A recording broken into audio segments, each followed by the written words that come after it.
రాష్ట్ర ప్రభుత్వం 42% బీసీలకు విద్యా ఉద్యోగ రాజకీయ రంగాల్లో రిజర్వేషన్లు పెంచుతూ జీవో నెంబర్ 9ని విడుదల చేసిన సంగతి మీకు అందరూ తెలిసిన విషయం. దీనికోసం 2 సంవత్సరాలుగా తెలంగాణ రాష్ట్రంలో అగ్గైమండి. తెలంగాణ వ్యాప్తంగా బీసీ రిజర్వేషన్లు కావాలని తెలంగాణలోని బీసీ సమాజం అంతా రోడ్లెక్కింది. ఆ ఉద్యమం ఎంతవరకు పోయిందో మీకు తెలుసు. చివరికి రాష్ట్ర బంద్ కూడా జరిగింది. ఇదంతటికీ కారణం ఎవరు? బీసీ రిజర్వేషన్ల వ్యతిరేకి, బీసీల ద్రోహి అయినటువంటి రెడ్డి జాగృతికి సంబంధించినటువంటి బుట్టంగారి మాధవరెడ్డి అనే ఒక వ్యక్తి బీసీ రిజర్వేషన్ల మీద హైకోర్టులో కేసు వేయడం జరిగింది. హైకోర్టులో 2 రోజుల విచారణ తర్వాత బీసీ రిజర్వేషన్లు 42% రిజర్వేషన్లు చెల్లవు అని చెప్పి హైకోర్టు తీర్పు ఇచ్చింది. ఈ హైకోర్టు తీర్పు ఇవ్వడానికి బీసీల నోటికాడి ముద్దను గుంజుకొని బీసీలను తెలంగాణలో రాజకీయంగా అన్యాయం చేయడానికి, ఇవాళ వేల మంది బీసీలు సర్పంచులు కాకుండా, కౌన్సిలర్లు కాకుండా, కార్పొరేటర్లు కాకుండా, ఎంపీడీసీలుగా, జడ్పీసీలు కాకుండా కుట్ర చేసేయడానికి ప్రధాన కారణం బుట్టంగారి మాధవరెడ్డి. ఈ బుట్టంగారి మాధవరెడ్డి వెనుక ఎవరున్నారు? అసలు దీని వెనుక ఎవరు నడిపిస్తారు? ఈయనకు పెట్రోల్ డీజిల్ ఎవరు అందించారు? ఈయనకు వనరులు ఎవరు సమకూర్చారు? బీసీ రిజర్వేషన్లు 60% జనాభాకు ఎగనెస్టుగా కోర్టులకు పోయి మా బతుకులను కోట్ల పాలు చేసినటువంటి, మా బతుకులను బుగ్గిపాలు చేసినటువంటి ఈ మాధవరెడ్డి వెనుక ఎవరున్నారు అని చెప్పి ఇవాళ ఒక చర్చ జరిగింది. కొంతమంది ఇవాళ రేవంత్ రెడ్డి ఇచ్చినట్టు ఈ చేతితోటి ఇచ్చి ఈ చేతితోటి కోట్ల కేసు వేయించిందని బీఆర్ఎస్ వాళ్ళు అన్నారు. లేదు, బీఆర్ఎస్ వాళ్ళే ప్రభుత్వాన్ని బదనాం చేయడానికి కోట్ల కేసు వేయించారని కాంగ్రెస్ వాళ్ళు అన్నారు. లేదు ఈ 2 పార్టీలు కాదు, బీజేపీ వాళ్ళు కేసు వేయించారు కిషన్ రెడ్డి దీని అనుకుని కొంతమంది అన్నారు. కానీ ఇవాళ ముసుగు తొలగింది. ఇవాళ బట్టబయలైపోయింది. బుట్టంగారి మాధవరెడ్డి వెనుక ఎవరున్నారు అనేది ఇవాళ ప్రత్యక్షంగా ఇవాళ మనం చూస్తే ప్రత్యక్షంగా అర్థమవుతుంది. ఇవాళ బుట్టంగారి మాధవరెడ్డి ఇవాళ స్పష్టంగా బుట్టంగారి మాధవరెడ్డిని బీఆర్ఎస్ పార్టీ కండవ కప్పి ఆయనకు బీఫామ్ ఇస్తుండు. ఎవరు? మేడ్చెల్లు నియోజకవర్గం 3 చింతలపల్లి మున్సిపాలిటీ కేశవాపూర్ అనే విలేజ్లో బీఆర్ఎస్ గులాబీ కండవ కప్పి ఈ రిజర్వేషన్ వ్యతిరేకి మాధవరెడ్డికి కాంగ్రెస్ బీఆర్ఎస్ ఎమ్మెల్యే అయినటువంటి మల్లారెడ్డి బీఫామ్ ఇస్తున్నాడు. ఇవాళ మల్లారెడ్డి బీఫామ్ ఇచ్చి ఎన్నికల ప్రచారానికి కూడా బుట్టంగారి మాధవరెడ్డిని గెలిపించాలని చెప్పి మల్లారెడ్డి ఇంటింటికి తిరిగి ప్రచారం చేస్తున్నాడు. అంటే ఈ బుట్టంగారి మాధవరెడ్డి బీఆర్ఎస్ పెంచి పోషించినటువంటి ద్రోహి అని తెలిపింది. బీసీలను రిజర్వేషన్లు అడ్డుకున్న దాని వెనుక బీఆర్ఎస్ పార్టీ ఉందని తేలిపోయింది. 100% బీఆర్ఎస్ పార్టీ బీసీ రిజర్వేషన్లు అడ్డుకున్నది అనేది ఈ పెవికాల్ బంధం ద్వారా తెగిపోయింది. ఇవాళ మేము ఒకటే సూటిగా ప్రశ్నిస్తున్నాం.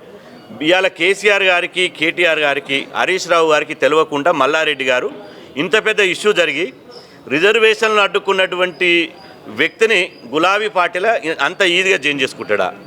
గులాబీ పార్టీలో జాయిన్ చేసుకోవడానికి కారణం ఏంటి అంటే దీనికి ప్రతిఫలం బీసీ రిజర్వేషన్ను అడ్డుకున్నందుకే ఇవాళ బుట్టంగారి మాధవరెడ్డికి బీఆర్ఎస్ పార్టీ అండగా ఉండి డబ్బులు ఇచ్చి వెనుక ఉండి కౌన్సిలర్ టికెట్ ఇచ్చింది. 10వ వార్డు కౌన్సిలర్గా టికెట్ ఇచ్చింది. టికెట్ ఇస్తే ఆ టికెట్ మీద ఇవాళ పోటీ చేస్తున్నాడు. మరి దీనికి బీఆర్ఎస్ పార్టీ ఆది నాయకత్వం కేసీఆర్, కేటీఆర్, హరీష్ రావు ఏం సమాధానం చెప్తారో బీసీ సమాజానికి చెప్పి తీరాలి.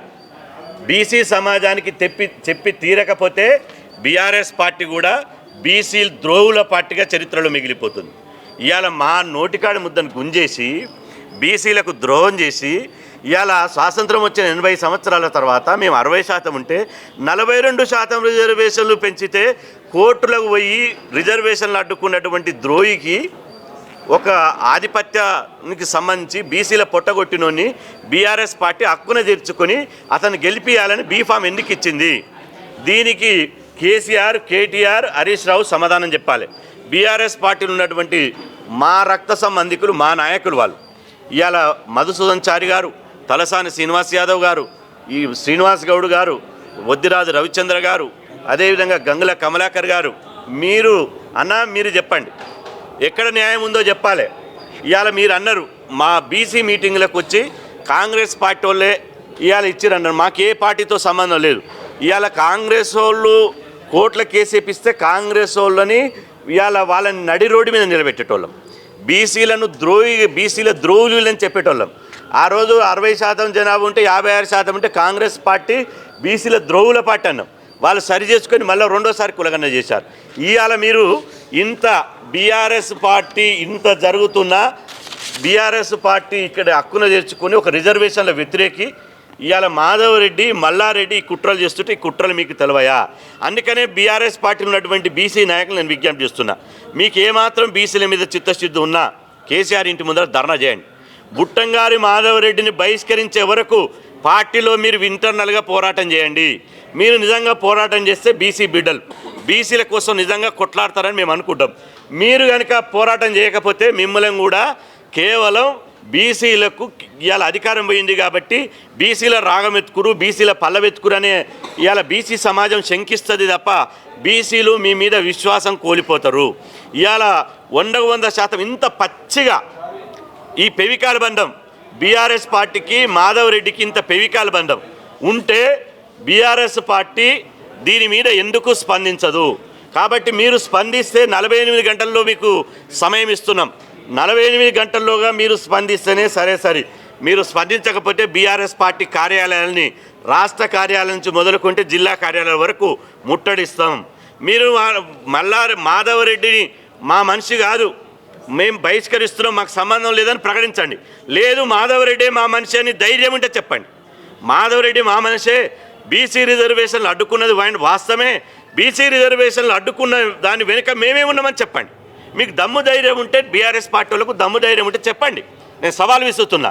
ఒక బీసీ బిడ్డగా మా ఆవేదన, మా ఆక్రోశం, మా ఆకలి బాధ మమ్మల్ని అణచివేస్తున్నటువంటి ఈ యొక్క దాన్ని రగిలిపోతున్నాం.